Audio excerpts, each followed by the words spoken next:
Welcome, welcome, welcome, everyone. It is so nice to have you with us. We've got a huge lineup for you tonight for our special Bookaccino Live Fall Preview Evening program.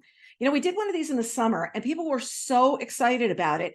And we had such a great turnout. And we realized some people work during the day, and they can't come to our Wednesday afternoon, second Wednesday of the month presentation. So we're like, let's do something in the evening as well. So here we go. We have a huge lineup. As I was saying earlier, when you're looking at books tonight, don't just think about yourself. Think about people for holiday gifts, birthdays coming up, any kinds of hostess gifts you want to be giving, because we've got a big program for you. We're going to start out with some fiction. We're starting out with Amazing Grace Adams by Fran Littlewood, which is September's Read with Jenna Today book club pick. I read this book. Everybody's talking about this book as being, oh, it's really funny about what happens in her life. And there's a lot of really sad stuff that happens as well. And when you finish it, you have a different view of Grace than you had at the beginning. Yes, if you look, her finger is doing something in the cover there. Yes, naughty, naughty.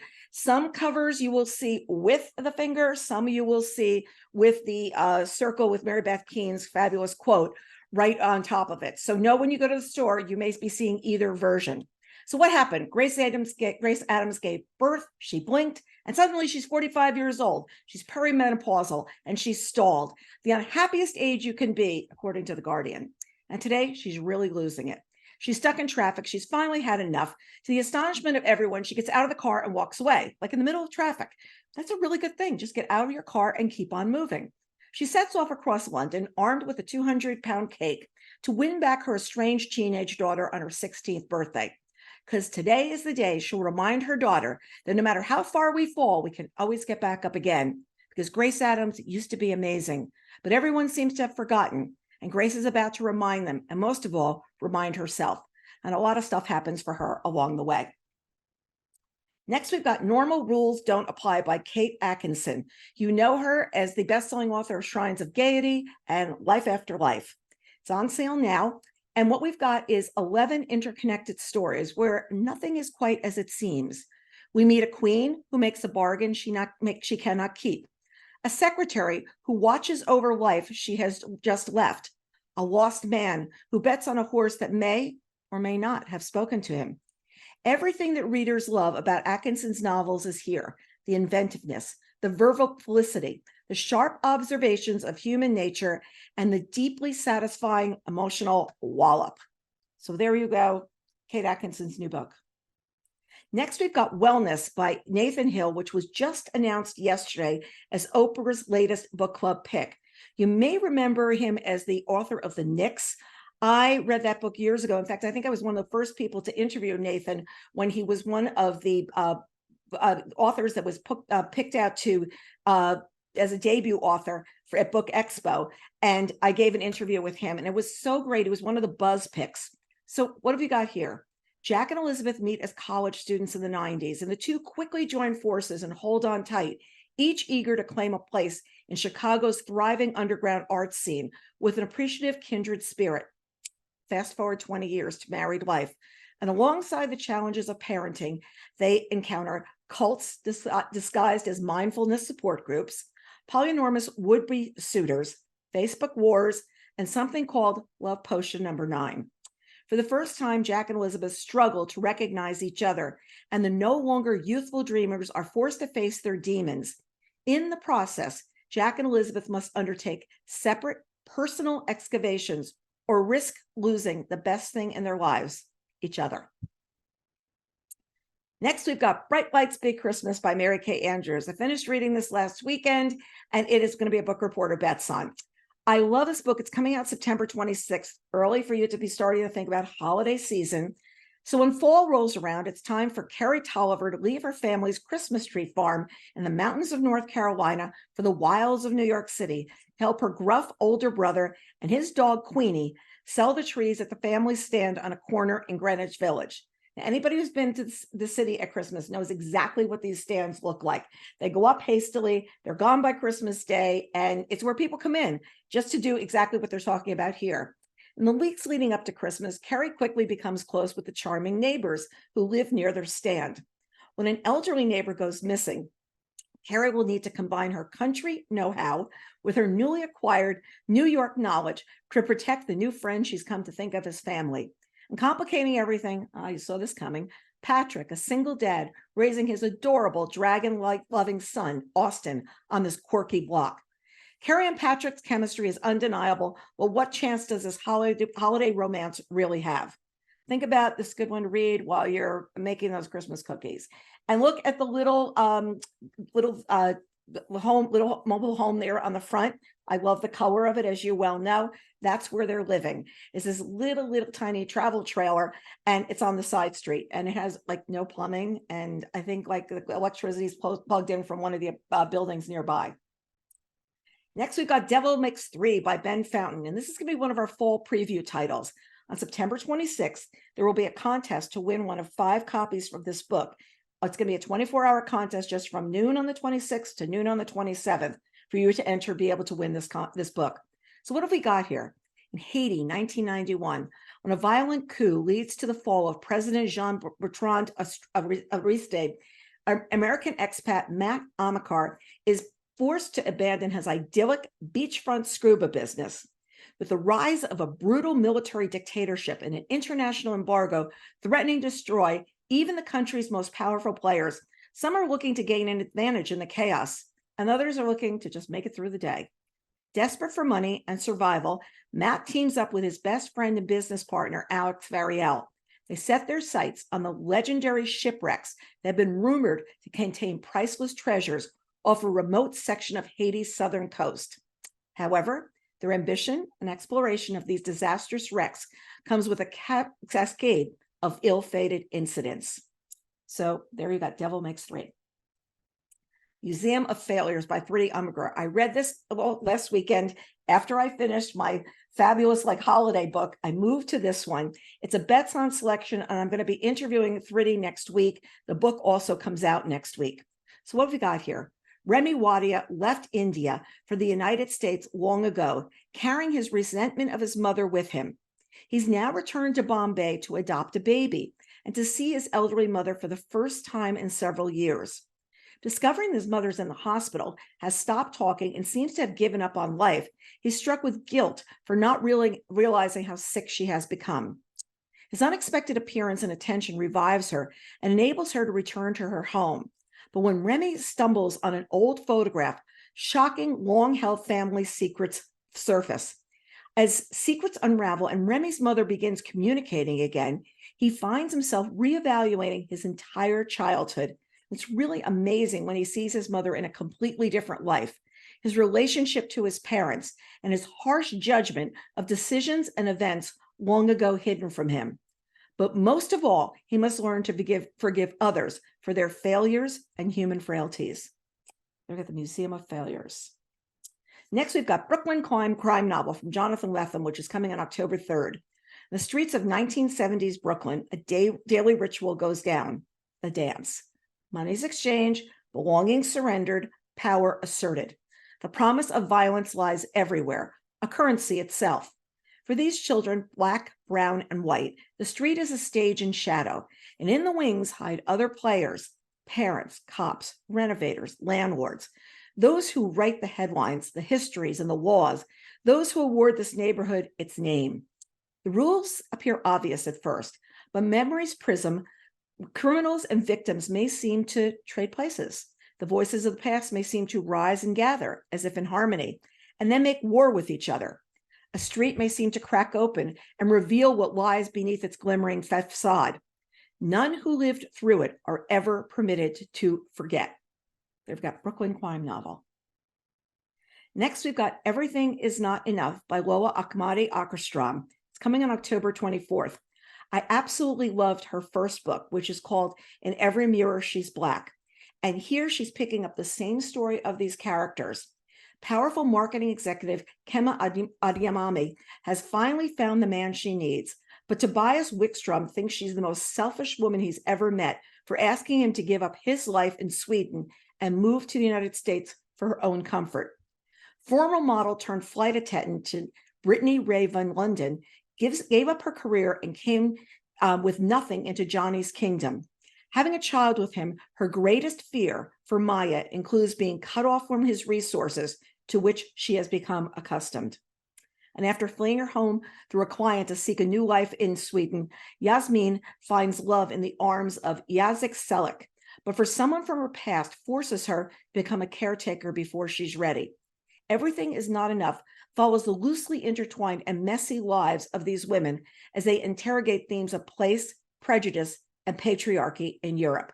It's very interesting because Loa is Black and she is living in Sweden, and she actually knows very, very well what prejudice is like living in that country. Next, we've got The Wishing Bridge by Viola Shipman. It's coming on November 7th. This is one of those holiday books that you'll want to give to people, and you'll want to just read when you just are totally overwhelmed with the holidays and say, I just want to escape. Once the hottest mergers and acquisitions executive in the company, Henrietta Wegner, can see the ambitious and impossibly young up-and-comers gunning for her job. When Henry's boss makes it clear she'll be starting the new year unemployed unless she can close a big deal before the holidays, she impulsively tells him that she can convince her aging parents to sell Wegner's, their iconic Christmas store, to a massive, soulless corporation. Home for the holidays has typically meant perfunctory 24-hour visit for Henry before she drives back to Detroit. So turning up at Wegner's offices in early December raises some eyebrows. Why is she here? From her delighted, if puzzled parents, to her suspicious brother and curious childhood friends. But she feels impatient texts from her boss while reconnecting with the magic of the store and the warmth of her hometown. What sounded great in the boardroom begins to lose its luster in real life.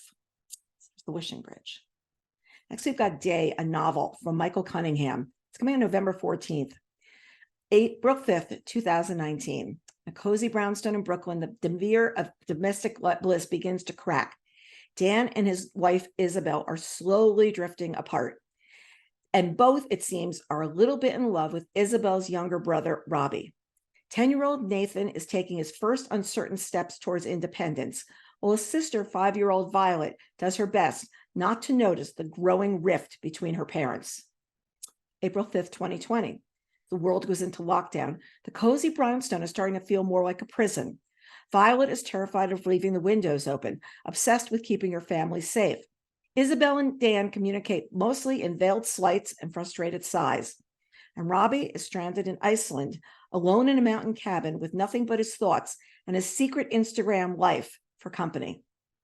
April 5th, 2021. Merging from the worst of the crisis, the family reckons with a new, very different reality and with what they've learned, what they've lost, and how they might go on. We were all trying to figure out during the pandemic how writers would deal with it later on. And this is a really interesting way of looking at the same day in 3 consecutive years. Next, we've got A Very Inconvenient Scandal by Jacqueline Michard, coming on November 14th. Frankie Attleboro returns home to Cape Cod with thrilling news. She's met the love of her life, and they're getting married with a baby on the way. That's the moment her widowed father makes his own jaw-dropping announcement.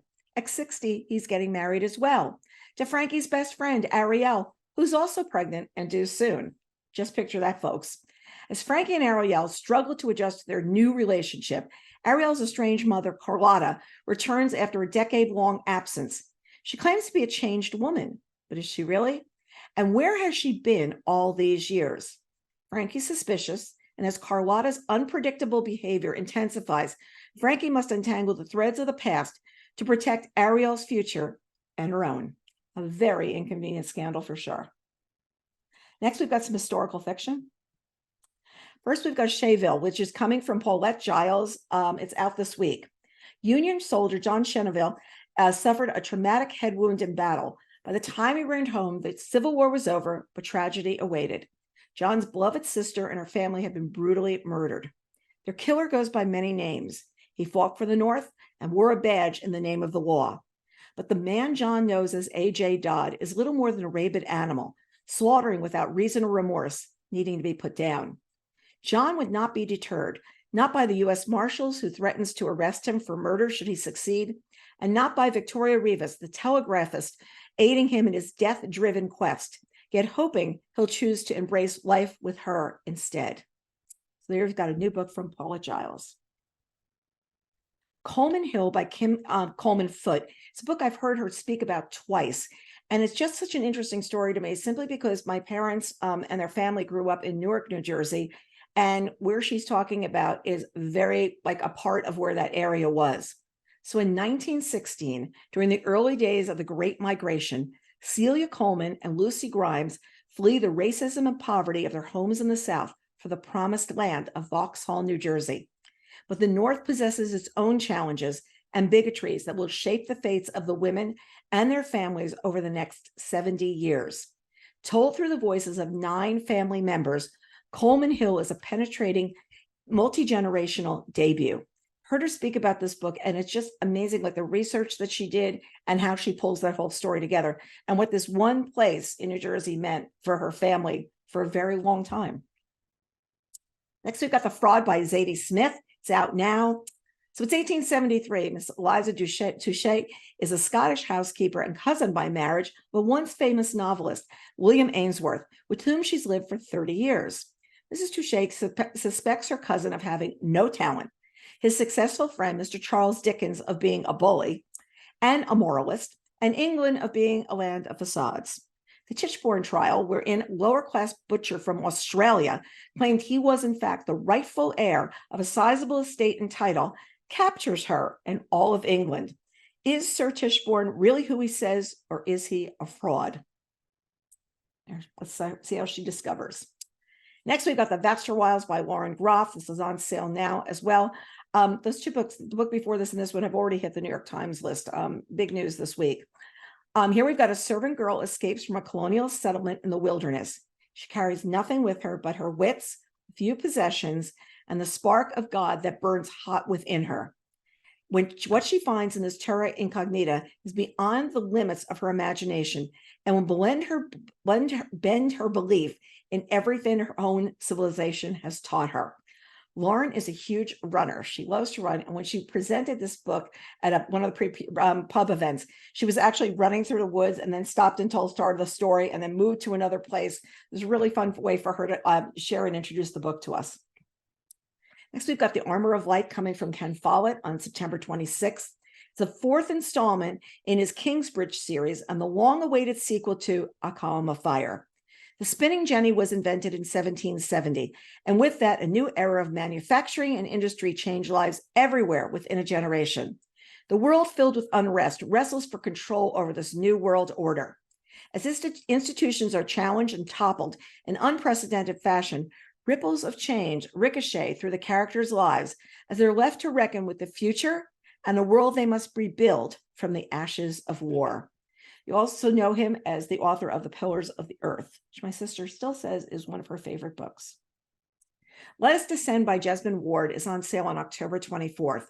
It's a reimagining of American slavery, a journey from the rice fields of the Carolinas to the slave markets of New Orleans and into the fearsome heart of a Louisiana sugar plantation. Annis, sold south by the white enslaver who fathered her, is the reader's guide through this hellscape. As she struggles through the miles-long march, she turns inward, seeking comfort from memories of her mother and stories of her African warrior grandmother. Throughout, she opens herself to a world beyond this world, one teeming with spirits of earth and water, of myth and history, spirits who nurture and give, and those who manipulate and take. It's really interesting. You know her as the author of Sing Unburied Sing, which is just one of the books she won the National Book Award for. As she was writing this book and conceptualizing it, her husband, her partner, died. And it was the early days of COVID. And they don't believe he died of COVID, but he died at that time and left her with a young child. And besides that, she was left with being a very young widow. And when she wrote this book, she says there was just that bit of sorrow and of grief that was coming through. And it was, as she was writing it, she realized that that was coming through the pages as well. So there we've got Let Us Descend. It's got Sisters Under the Rising Sun by Heather Morris, coming out October 24th. In the midst of World War II, an English musician, Noah Chambers, places her 8-year-old daughter, Sally, on a ship leaving Singapore, desperate to keep her safe from the Japanese army. Sister Nesta James, a Welsh Australian nurse, has enlisted to attend to Allied troops. But as Singapore falls to the Japanese, she joins the terrified cargo of people, including the heartbroken Nora, crammed aboard the Viner Brook merchant ship. Only 2 days later, they are bombarded from the air off the coast of Indonesia. After surviving a brutal 24 hours in the sea, Nora and Astor are captured by the Japanese and held in one of their notorious POW camps. These sisters in arms fight side by side every day, discovering in themselves and each other extraordinary reserves of courage, resourcefulness, and determination. And you probably remember Heather as the author of The Tattooist of Auschwitz. And I don't know how much has been written about World War II in the scenario that she's talking about here right now. I talked to her a few years ago and she was on the track for a big story. And I believe that this is the one she found. Next, we've got The Little Liar from Mitch Albom coming on November 14th. 11-year-old Nico Crispus never told a lie. The Nazis invade his home in Solyanka, Germany. The trustworthy boy is discovered by a German officer who offers him a chance to save his family. All Nico has to do is convince his fellow Jewish residents to board trains headed to new homes where they are promised jobs and safety. Unaware that this is all a cruel ruse, the innocent boy goes to the station platform every day and reassures the passengers that the journey is safe. The final train is at the station. He sees his family being loaded into a large boxcar crowded with the other neighbors. And only after it is too late does Nico discover that he helped send the people he loved and all the others to their doom at Auschwitz. And he never tells the truth again. So we've got The Little Liar. Now I've got some thrillers and mysteries. We know they're big hits with the crowd. First, we've got Happiness Falls from Angie Kim. It's a Barnes & Noble pick. It's a Good Morning America book club pick. It's a really terrific book. I have a very long intro with Angie because there's a lot that happens in this book. It's a book reporter bets on selection. And it's a really interesting story because it's unlike anything that I've read before. Mia, the irreverent, hyper-analytical 20-year-old daughter of a biracial Korean family, is in Virginia, isn't initially concerned when her father and younger brother, Eugene, don't return from a walk in a nearby park. They must have lost their phone or stopped for an errand somewhere. But in the time that Mia's brother runs through the front door, bloody and alone, it becomes clear that the father in this tight-knit family is missing, and the only witness is Eugene, who has a rare genetic condition, Engelmann syndrome, and cannot speak. What follows is both a ticking clock investigation into the whereabouts of the father, an emotionally rich portrait of a family whose most personal secrets may be at the heart of his disappearance. It's a really amazing book. Angie has spent a lot of time working with people who she works with them on creative writing classes for people with whom language is not something that comes easily. And she talks about working with people with Engelmann syndrome and what has happened with them along the way to allow them to be able to speak and communicate. Very, very interesting topic. Also, the boy on the audiobook that plays the part of Eugene is somebody who has the syndrome, and it's somebody that she found. And she had him audition with the publisher, and he was selected to have the part. And I think it was really nice because she's very passionate about the subject matter besides just the storytelling in this book. Next, we've got Holly by Stephen King, which once again is #1 on the Times list this week. When Penny Dale calls the Finders Keeper Detective Agency, hoping for help in locating her missing daughter, Holly Gibney is reluctant to accept the case. Her partner Pete has COVID. Her very complicated mother has just died, and Holly is meant to be on leave. But something in Penny Dahl's desperate voice makes it impossible for Holly to turn her down. Mere blocks from where Bonnie Dahl disappeared lives Professors Rodney and Emily Harris. They are the picture of bourgeois respectability. They're harboring an unholy secret in the basement of their well-kept, book-lined home, one that may be related to Bonnie's disappearance. It will prove nearly impossible to discover what they're up to. They are savvy, and they are patient, and they are ruthless. So there we've got Holly. Next, we've got Mother-Daughter Murder Night by Nina Simon. I was talking yesterday to an agent who said that this book was just a really, really quick, propulsive read. It was going boom, boom, boom like this. It's Reese's book club pick for September. High-powered businesswoman Elena Rubicon has a lot to be proud of. But when she finds herself trapped 300 miles north of the city, convalescing in a sleepy coastal town with her adult daughter, Beth, and her teenage granddaughter, Jack, Lana hopes that boredom won't kill her before the cancer does. Then Jack happens upon a dead body while kayaking and quickly becomes a suspect in a homicide investigation. Beth thinks Lana should focus on her recovery, but Lana has a better idea. She put on her wig, find the true murderer, protect her family, and prove she still has power. With Jack and Beth's help, she uncovers a web of lies, family vendettas, and land disputes lurking beneath the surface of a community populated by folksy conservationists, and wealthy ranchers. Mother-daughter murder night. It's got the River We Remember by William Kent Kruger. Hit the New York Times list last week, and it's there again this week. I love this book. This is one of my 3 favorite books of the year, which include Lady Tan's Circle of Women and also Homecoming by Kate Morton. So those are my 3 tops so far this year. Memorial Day, the people of Jewell, Minnesota gather to honor the sacrifice of so many sons in the wars of the past. The half-clothed body of a wealthy landowner, Jimmy Quinn, is found floating in the Alabaster River, dead from a shotgun blast. Investigation of the murder falls to Sheriff Brody Dern, highly decorated war hero who still carries the physical and emotional scars from his military service. Vicious rumors begin to circulate that the killer must be Noah Bluestone, Native American World War II veteran who has recently returned to Jewell. And who did he come home with? He came home with a Japanese woman who's his wife. So automatically, all hackles are raised between his Native American background and also his Japanese wife. Caught up in the turn of anger that sweeps through Jewell are a war widow and her adolescent son, the intrepid publisher of the local newspaper, an aging deputy, and a crusading female lawyer, all of whom struggle with their own tragic histories and harbor secrets that Quinn's death threatens to expose.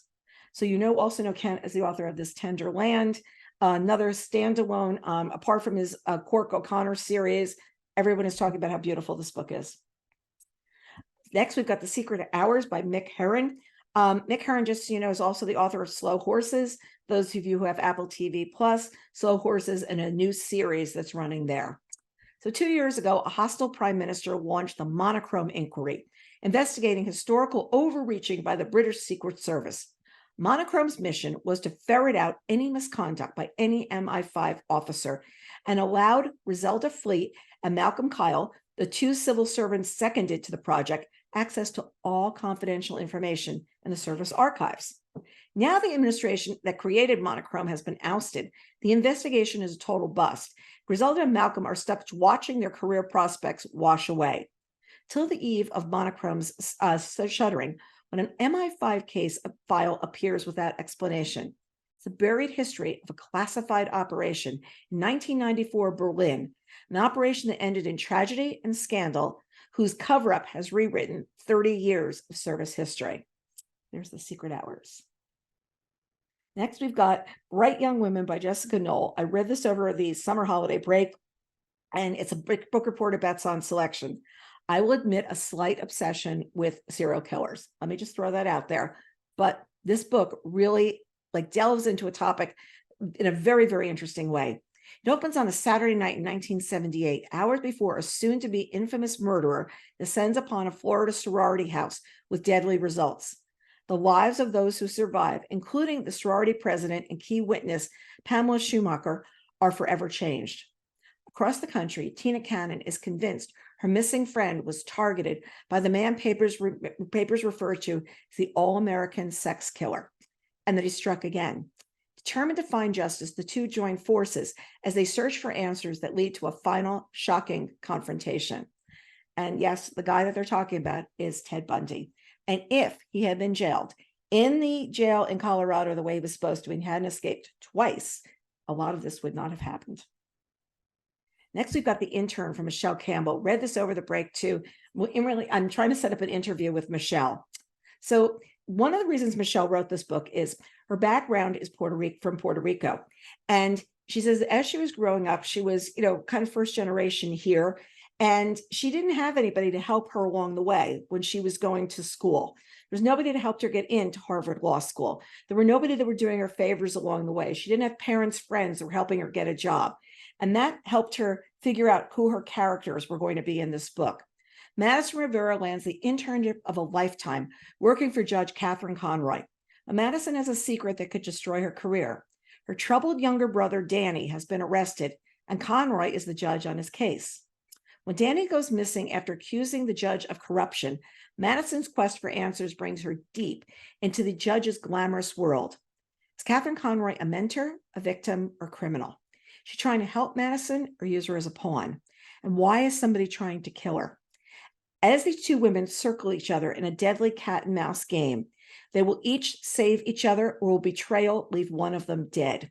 So well done. And you're playing back and forth because you find out that the judge has a lot more in common with Madison than you actually realized at the beginning. Next, we've got Bloodlines from Nelson DeMille and Alex DeMille coming on October 10th. So here we've got their characters from their first book that they wrote together in the series back again. Army criminal investigation agents Scott Brody and Maggie Taylor are tasked with investigating the murder of one of their own. CID Special Agent Harry Vance, an accomplished counterterrorism agent whose body was discovered in a city park in the heart of Berlin's Arab refugee community. Authorities suspect it's an act of Islamic terrorism, but Brody and Taylor soon believe there is more to the case. They work to discover what the murdered victim was doing in the days and weeks preceding his death. They become immersed in the many conflicts and contradictions of modern Germany. Ultimately, Brody and Taylor realize that the murder of Harry Vance was merely the prelude to a much more sinister future event, unless they can unravel the mystery in time to stop it. Their last book was set down in Venezuela. This time we're over in Berlin. And I remember when I was talking to Alex the last time I was in his company, he was talking about how he was headed to Berlin to do all kinds of research for this novel. So really looking forward to this one. And we've got The Leftover Woman, Jean Kwok. I actually interviewed her this week for an interview that will go up the week of October 9th. And I did that because she's got this really big tour, and I wanted to catch her ahead of time. It's a Book Reporter Bets on Selection. It's just a terrific book.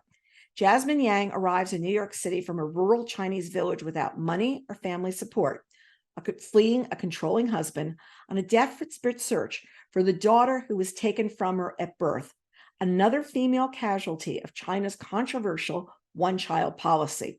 With her husband on her trail, the clock is ticking, and she's forced to make increasingly risky decisions if she ever hopes to be reunited with her daughter.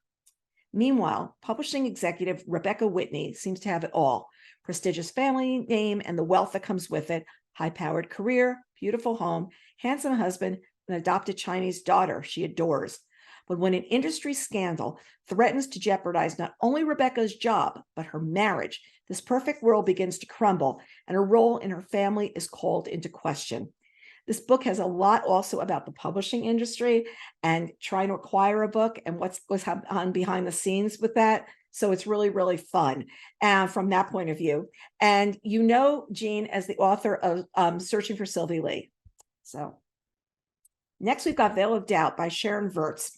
Sharon's an author that I discovered a couple of years ago, where she had written a book that was set during the time of the Revolutionary War or the early days of the settlers, and she was talking about the famous shootout where I'm sorry, I do not remember the name of the two players right now that were going in a duel. And the two of them were, making their steps out and what was going to happen and what was the setup for that duel. She's back again with another story based on fiction, this time from Reconstructionist era Virginia. Emily Lloyd, a young widow in Reconstruction era Virginia, is accused of poisoning her 3-year-old daughter, Maud. This isn't the first death in her home. Her husband and 3 other children all died of mysterious illnesses. So when Maud succumbs to an unexplained malady, the town suspects foul play. Soon, Mrs. Lloyd is charged not only with poisoning the child, but also murdering her children, her husband, and her aunt. Enter Powell Harrison, a soft-spoken, brilliant attorney who recently returned to his Virginia hometown to help his brother manage their late father's practice. Approached to assist in Mrs. Lloyd's defense, Harrison initially declines. Worried that an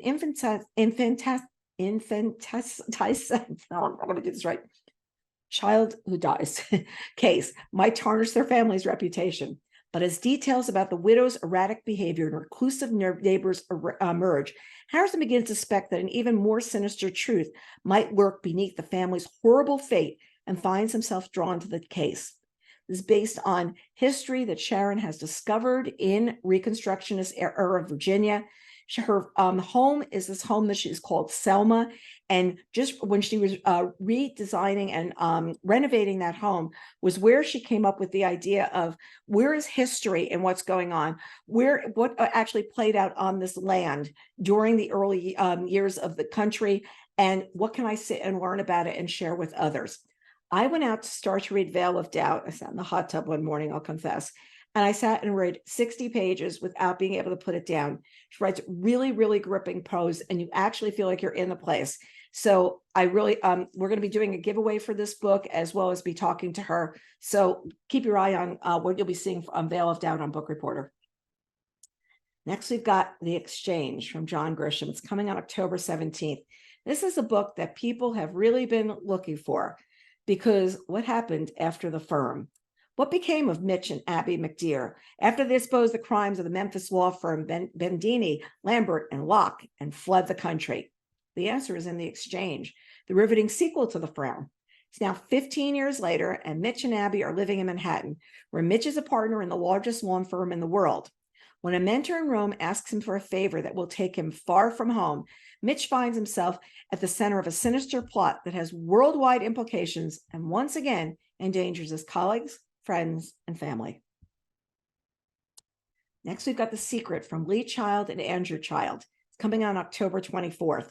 Yes, this is another Jack Reacher book. And remember, Andrew is beginning to take over this series from Lee. Lee wants to retire from doing it. So The Secret, I believe, is their second, maybe their third book together, but I think it's the second. 1992, all across Europe, respectable, upstanding citizens are showing up dead. These deaths could be accidents, and they don't appear to be connected until a fatal fall from a high floor window attracts some unexpected attention. That attention comes from the Secretary of Defense. All of a sudden, he wants an interagency task force to investigate. He wants Jack Reacher as the Army's representative. If Reacher gets a result, great. If not, he's a convenient fall guy. But office politics aren't Reacher's thing. Three questions quickly emerge. Who's with him? Who's against him? And will justice he dispenses be the official kind or his own kind? And we know what that means. We're talking about Jack Reacher. Next, we've got The Spy Coast coming from Tess Gerritsen. This is really an interesting book. I heard her talk about this book, and she lives on the coast of Maine. And she said there are a lot of people that are ex-spies that live there. And she's kind of rooted this out in her community, because when people start talking about their jobs, nobody's really clear on what they did before, which gave her the idea for it, The Spy Coast. Former spy Maggie Bird came to the seaside village of Purity, Maine, eager to put the past behind her after a mission that went tragically wrong. These days, she's living quietly on her chicken farm, still wary of the blowback from the events that forced her early retirement. When a body turns up in her driveway, she knows it's a message from former foes who haven't forgotten her. She turns her to her local circle of old friends, all retirees from the CIA, to help uncover the truth about who's trying to kill her and why. This Martini Club, which I love that line, of former spies may be retired, but they still have a few useful skills that they're eager to use again, if only to spice up their rather sedate new lives. Just picture how much fun this is going to be. I'm looking forward to talking to her in November. Next, we've got the Banner House by Gilly McMillan. Be careful what you wish for. Childhood sweethearts Nicole and Tom are a normal, loving couple until a massive lottery win changes their lives overnight. Soon they've moved in a custom-built, state-of-the-art glass barn on the stunning grounds of Lancott Manor in Gloucestershire. They have fancy cars, expensive hobbies, exclusive lifestyle they never could have imagined. This dream turns into a nightmare when Tom is found dead in the swimming pool. Was it a tragic accident, or was it something worse? So just remember, be careful what you wish for. So we've got Resurrection Walk from Michael Connelly. And there's something I really love about this book is because it's a Lincoln lawyer novel, but he's blending two of his big characters together. We've got defense attorney Mickey Haller is back, taking long shot cases where the chances of winning are 1 in a million. And he's watching this series on Netflix. It's just so much fun to watch as he drives around in a different Lincoln all the time. After getting a wrongfully convicted man out of prison, he's inundated with pleas from incarcerated people claiming innocence. Alyssa's half-brother, retired LAPD detective Harry Bosch, many of us watch the Bosch series on Amazon Prime, to weed through the letters, knowing most of the claims will be false. Bosch pulls a needle in a haystack. A woman in prison for killing her husband, sheriff's deputy who still maintains her innocence, reviews the case and sees elements that don't add up, and a sheriff's department intent on bringing quick justice in the killing of one of its own. Now Howler has an uphill battle in court. The path for both lawyer and investigator is fraught with danger from those who don't want the case reopened and will stop at nothing to keep Howard Bosch's dream team of finding out the truth. So there's Resurrection Walk. Love that cover. I think it's so pretty. Next, we've got The Edge from David Baldacci coming on November 14th. When CIA operative Jenny Silkwell is murdered in rural Maine, government officials have immediate concerns over national security. Her laptop and phone were full of state secrets that, in the wrong hands, endanger the lives of countless operatives. Maybe she was in the other book but hadn't retired yet. I'm only making that up. Ex-Army Ranger Travis Devine spent his life in the military preparing to take on any scenario, so his analytical mind makes him particularly well-suited for complex, high-stakes cases. Taking down the world's largest financial conspiracy proved its value, and in comparison, this case looks straightforward. Except small towns hold secrets, and Devine finds himself an outsider again. As he gets to know the residents of Putnam, Maine, answers seem to appear and then transform into more questions. It's a long history of secrets and those who will stop at nothing to keep them from being exposed. So let's see if these books have parallel themes. We'll have to check. We'll have to see. Next, we've got the mystery guest, Nita Prose, as the author of The Maid, one of your favorite books. We keep hearing from readers how much they enjoyed this. This is on sale November 28th, the Tuesday after Thanksgiving weekend. So just remember, you still want to leave some gift money for the to me, from me presents or to give to other people with this book. Molly Gray is not like everyone else. Oh, we know that. With her flair for cleaning and proper etiquette, she's risen through the ranks of the glorious five-star Regency Hotel to become the esteemed head maid. But just as her life reaches a pinnacle state of perfection, her world is turned upside down when J.D. Grimthorpe, a renowned mystery author, drops dead on the hotel's tea room floor. Detective Stark, Molly's old foe, investigates the author's unexpected demise. It becomes clear that the death was murder most foul. Suspects abound, and everybody wants to know who killed J.D. Grimthorpe. As the high-profile death threatens the hotel's pristine reputation, Molly knows that she alone owns the key to unlocking the killer's identity. But that key is buried deep in her past, as long ago she knew J.D. Grimthorpe. So how did she pull that whole story together? Drop that key. Next, from Jeffrey Deaver, we got The Watchmaker's Hand, also on November 28th. When a New York City construction crane mysteriously collapses, causing mass destruction and injury, forensic criminalist Lincoln Rhyme and Detective Amelia Sachs are on the case. A political group claims responsibility for the sabotage and threatens another attack in 24 hours unless its demands are met.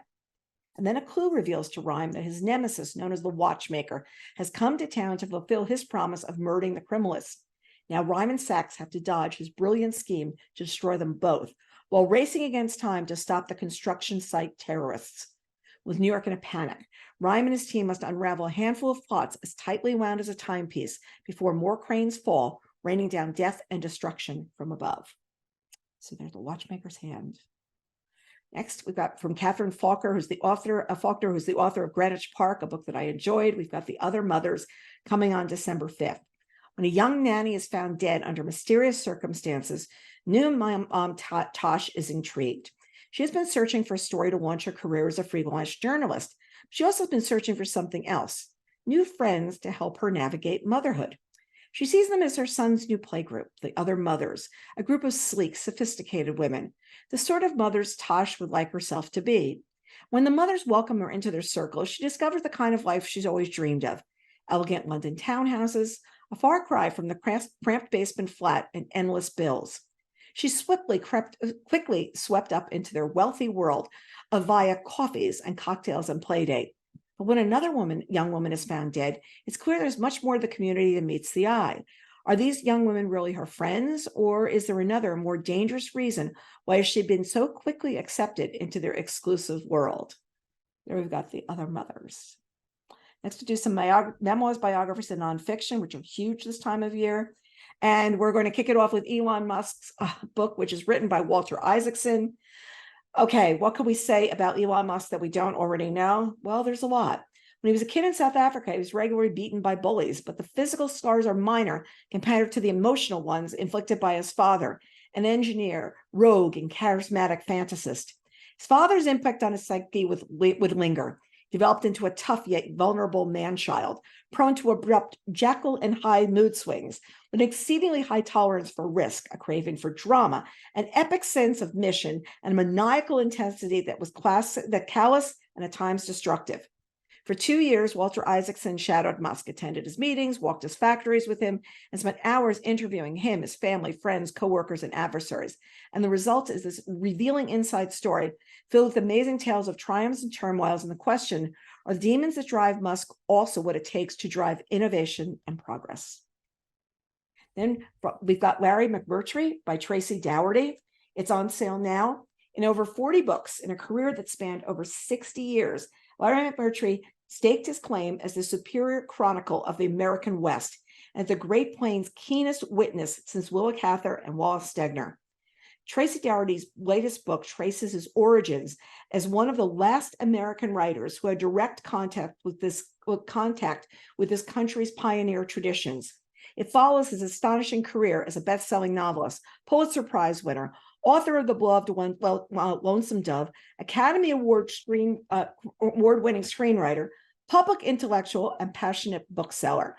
And we talked a little bit about that bookseller that he was in last week's Book Reporter newsletter. So if you want to see some pictures and some history on that, go back there. Next, we've got Scattershot by Bernie Taupin. It is Life, Music, Elton, and Me. Half of one of the greatest creative partnerships in popular music, Bernie Taupin is the man who wrote the lyrics for Elton John, who conceived the ideas that spawned countless hits. Together, they were a duo, an immovable object. Their extraordinary half-century and counting creative relationship has been chronicled in biopics like 2019's Rocket Man, and even John's own autobiography, Me. But Taupin is a very private person, and he's kept his own account of their adventures close to his chest until now. This book allows the readers to witness events unfolding from his singular perspective, sometimes front and center, sometimes from the edge, yet always described vibrantly for infectious energy that only a vivid songwriter's prose could offer. Next, we've got The Six, the untold story of America's first women astronauts.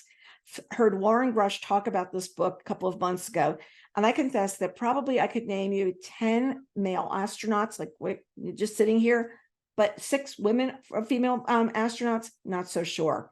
So when NASA sent astronauts to the moon in the 60s and 70s, the agency excluded women from the Corps, arguing that only military test pilots, a group made up exclusively of men, had the right stuff. Eventually, NASA recognized its blunder and opened the application process to a wider array of hopefuls, regardless of race or gender. And from a county pool of 8,000, 6 women were selected in 1978. In The Six, acclaimed journalist Lauren Grush shows these brilliant and courageous women enduring claustrophobic and sometimes deeply sexist media attention, undergoing rigorous survival training, and preparing for years to take multi-million-dollar payloads into orbit. Next, we've got Astor by Anderson Cooper and Catherine Howe, The Rise and Fall of an American Fortune. It's on sale this week. From 1783, when German immigrant John Jacob Astor first arrived in the United States, until 2009, when Brooke Astor's son, Anthony Marshall, was convicted of defrauding his elderly mother, the Astor name has occupied a unique place in American society. The family fortune, first made by a beaver trapping business that grew into an empire, was then amplified by holdings in Manhattan real estate. Over the ensuing generations, the Astors ruled the Gilded Age New York society, as many of you might remember from the HBO series, The Gilded Age, which is actually coming back this fall, and inserted themselves into political and cultural life, but also suffered the most famous loss on the Titanic.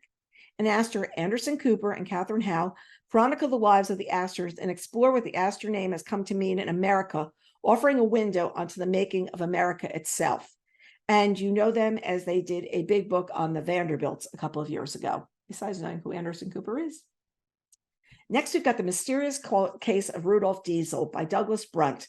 I'm going to be interviewing about this book. My husband was absolutely crazy, talking about this one. And what we've got here is a mystery of what happened On September 29th, 2013, the steamship Dresden is halfway between Belgium and England. On board is one of the most famous men in the world, Rudolph Diesel, whose internal combustion engine is on the verge of revolutionizing global industry forever.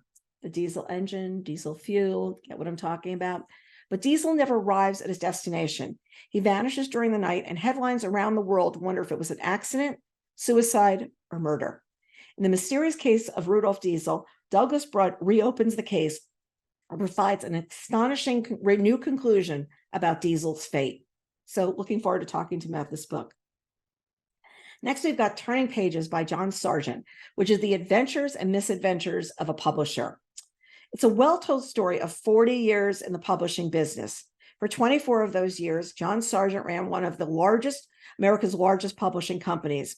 And rather than a straight chronological narrative, he uses best stories of those years to give us an intimate look inside of book publishing. Weaving these stories together, he brings the reader with him through triumph and despair and a very interesting daily life. The reader will meet his odd publishing family, his interesting authors, the celebrities with whom he works, and he tells the tale of publishing Monica Lewinsky and what it was like to have an author meeting in Buckingham Palace. He takes the reader with him in Macmillan battles with Amazon, the Department of Justice, and President Donald Trump. And I had the pleasure of doing a very long, very interesting, fun interview with John a couple of days ago that we have up as a book reporter talks to right now. I was at a book party for him last night, and people were talking about how much fun it was to hear John's stories through the years.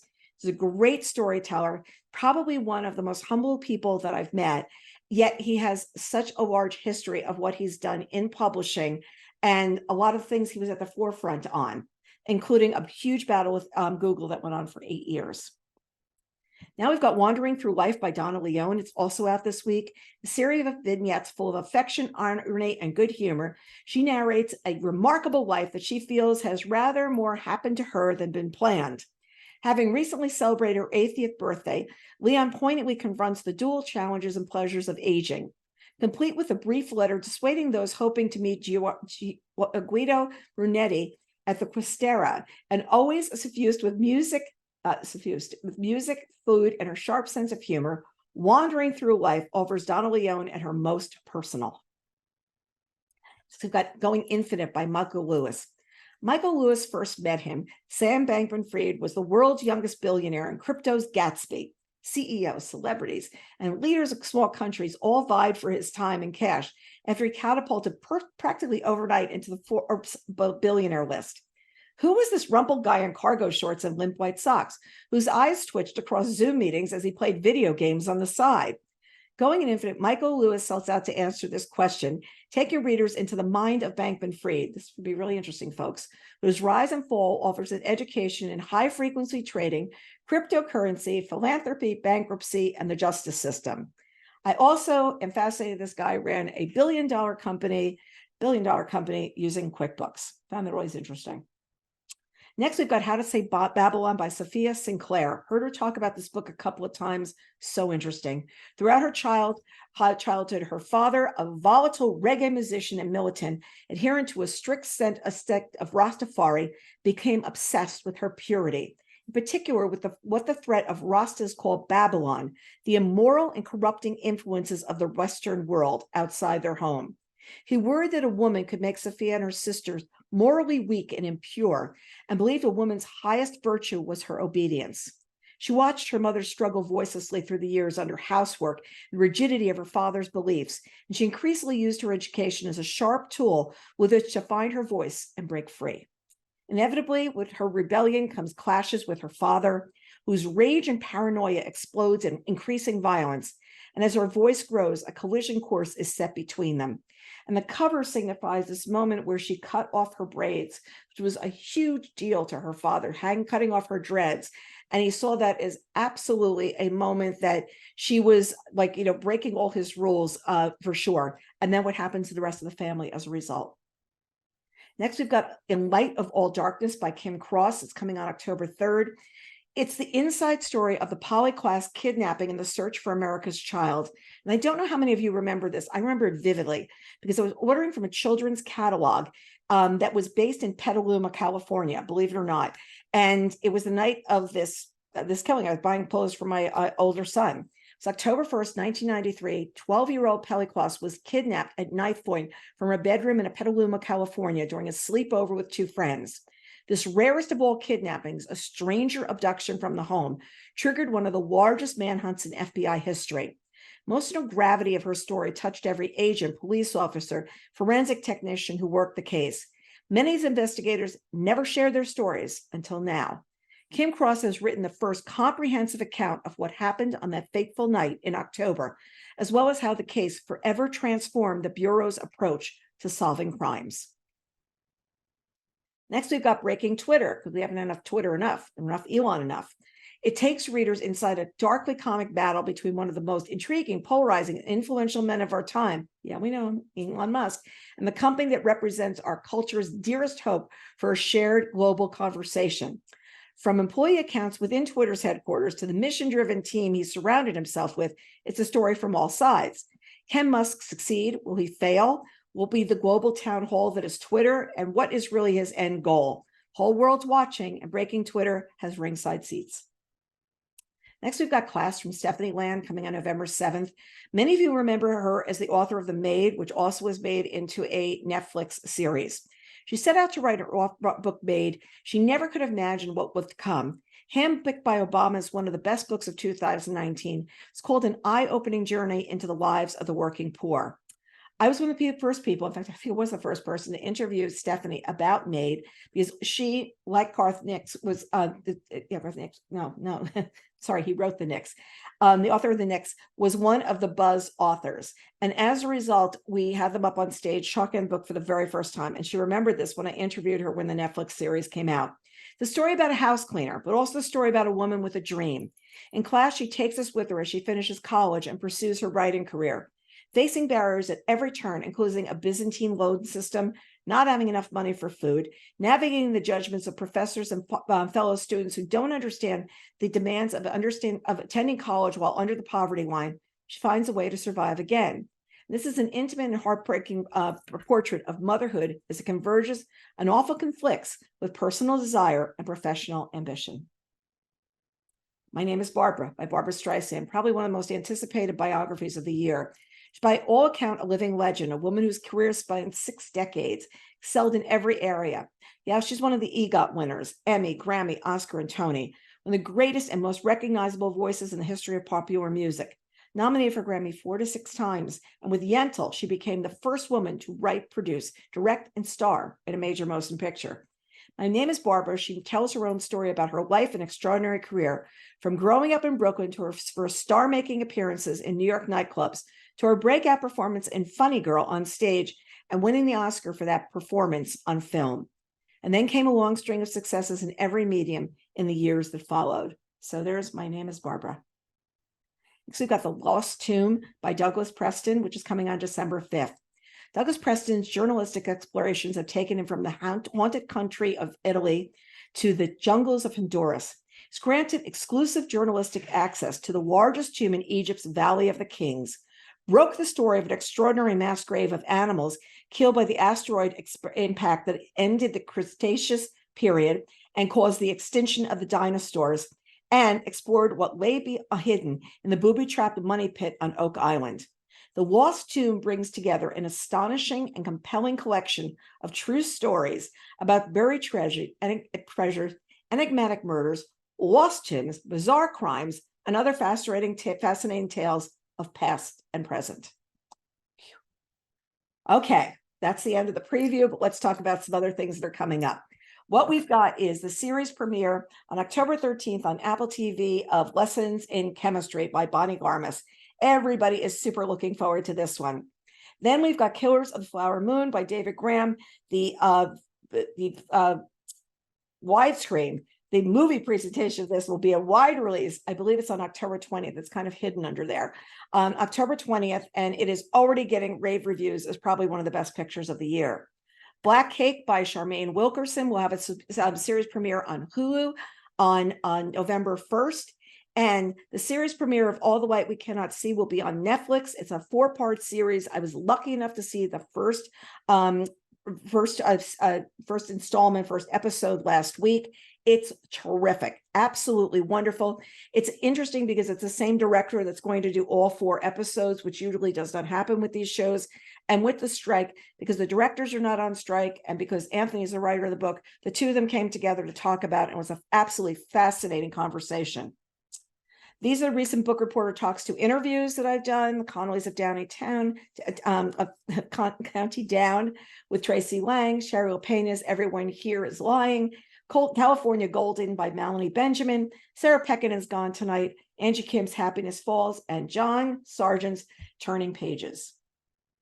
These are by 35 bets on selections so far this year. Remember, we'll be holding a contest at the end of the year where someone will be winning all of my bets on selections, and we have no idea how many they're going to be yet.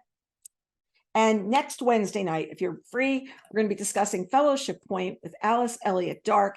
Book Reporter Bets on Pick. It's now out in paperback. You've still got time to read it. Sign up is available on Book Reporter Wednesday, September 27th at 8 p.m. We'll be having this conversation. Our next Bookaccino Live preview event, a preview of books releasing October 10th through October 31st, and looking ahead at November and December, is Wednesday, October 11th at 2 o'clock. See some of the titles here, but there will be more. There's always more, folks. And here's some great fall reading. Stay tuned for our winter reading event, which we're planning to have in January. And we'll take you through some titles that are coming out from January through March.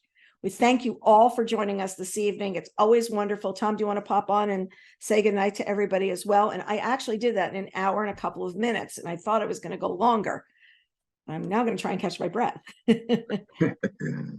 Your energy is just unbelievable, especially after daylight today.